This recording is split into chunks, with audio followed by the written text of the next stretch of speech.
Shalom, everyone. Did you know that tonight and tomorrow is a Jewish holiday? It's not very well known, yet the sages of the Mishnah and the Talmud testify that Tu B'Av, that is the 15th day of the Jewish month of Menachem Av, is the greatest of the Jewish holidays, on a level or better, even more important than Yom Kippur.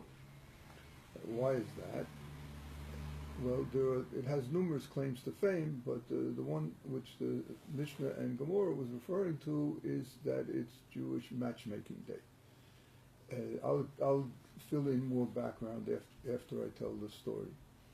But I'd like to also say, introduce the story with a word about matchmaking. There's a cute vignette in the Talmud where one of the matrons in Rome, a very wealthy aristocratic lady in Rome, challenged one of the Jewish rabbis, Rabbi Yossi, and said to him, your God that's so great that you say he created the world and everything in it, so what's he doing now?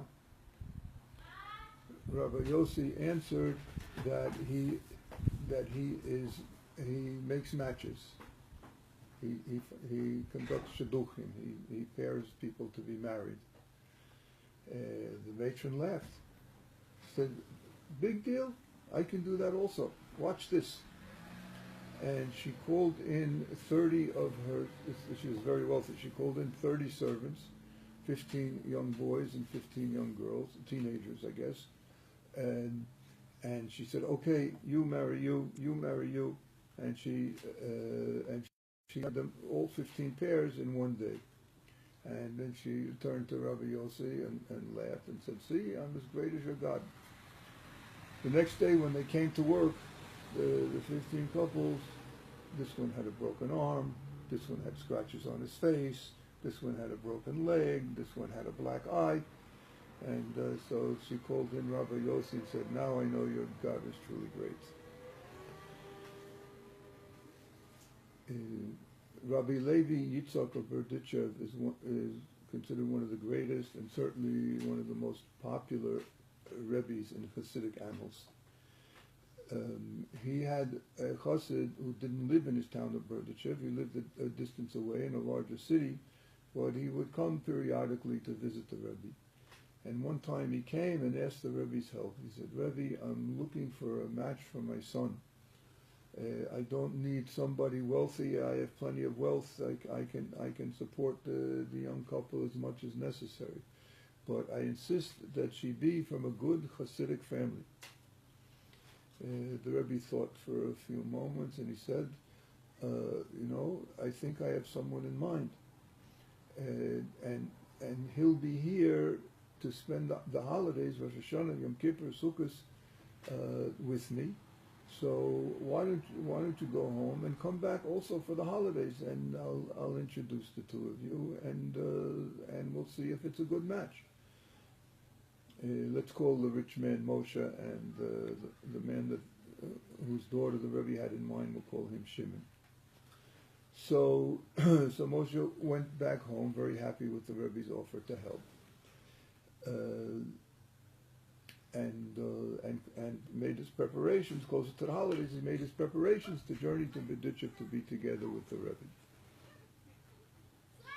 Meanwhile, in Berdichev, there lived a bookbinder, let's call him Chaim, and Chaim was very assiduous, very hardworking, but bookbinders don't make much of an income, and he was really short of cash.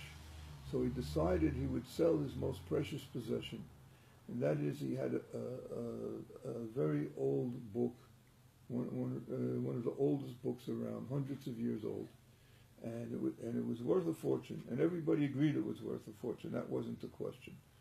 The problem was there wasn't anybody in Berdichev that could afford it. And he didn't know what to do. But then one of his friends advised him. He said, surely you've heard about the Rebbe's rich chassid Moshe. So we hear he's coming to spend the holidays with the Rebbe.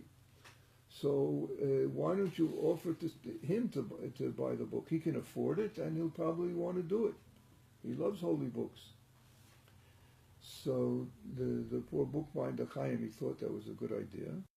The days of the holidays came around, and and either I don't remember or I never knew what we're talking about between Rosh Hashanah and Yom Kippur, or between Yom Kippur and Sukkot, or the intermediate days of Sukkot. But the time came to offer the book for purchase to Reb Moshe, and the innkeeper became shy, became a little nervous and afraid to do it, and he decided what he would do. He would send his daughter with the book, because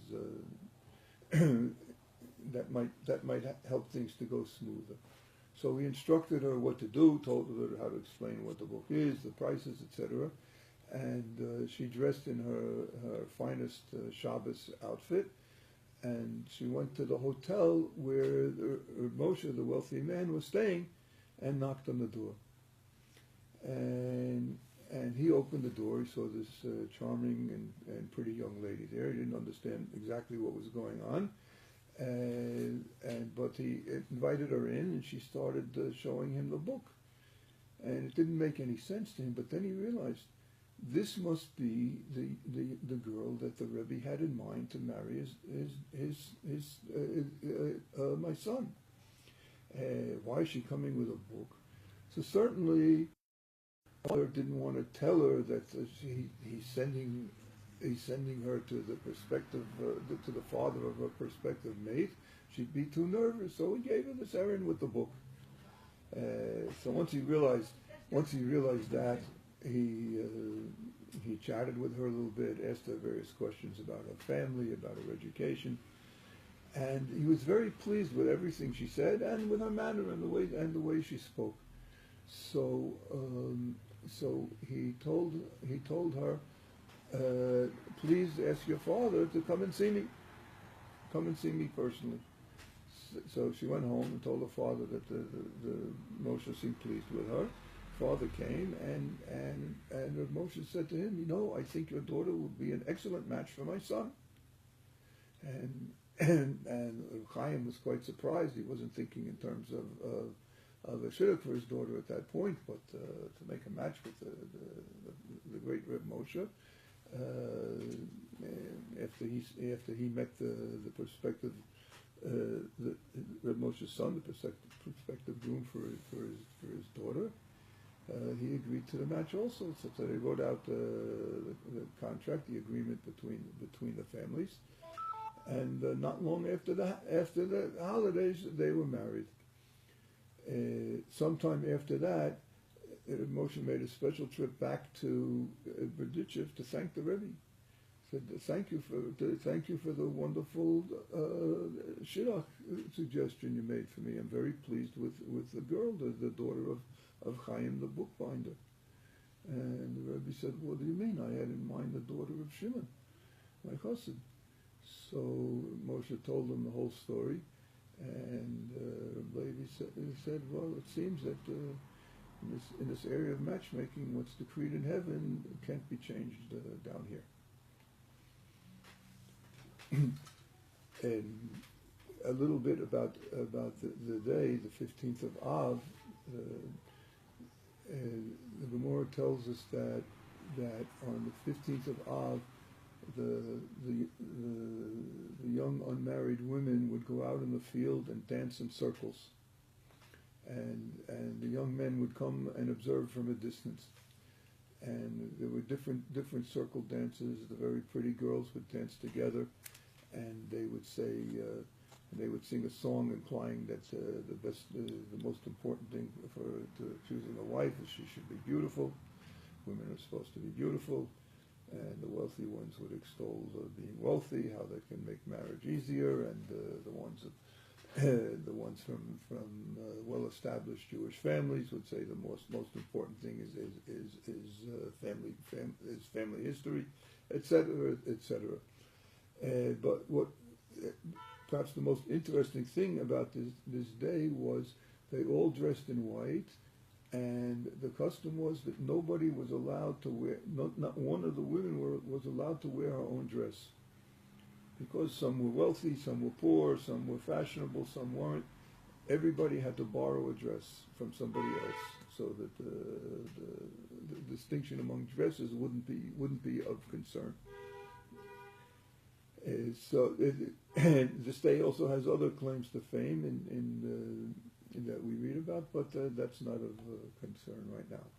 Happy Tu B'Av, and everybody who's looking to get married should succeed in marrying the one that God Almighty intended for them.